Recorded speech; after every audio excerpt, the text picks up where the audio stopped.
Jesus and his disciples were in Jerusalem to celebrate Passover and remember how God had delivered his people from slavery in Egypt. Jesus sent Peter and John to get the Passover meal ready. He said, "Go into the city, and you will meet a man carrying a jug of water. Follow him." Jesus said that the man with the water would go to a house, and the homeowner would show Peter and John a large room upstairs with furniture in it. That was the place Jesus wanted them to get the Passover meal ready. So Peter and John did as Jesus said. When the Passover meal was ready, Jesus and his disciples reclined to eat. Jesus said, "Truly I tell you, one of you will betray me."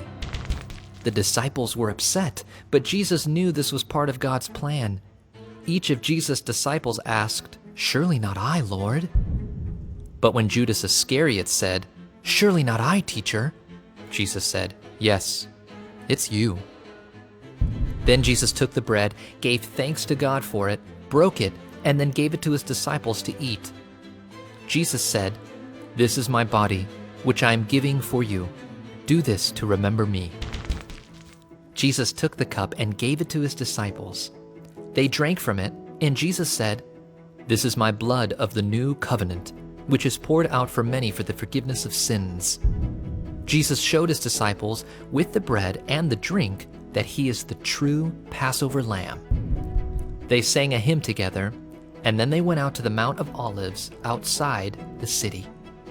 God's people had broken the old covenant, and God promised to make a new covenant to forgive sins.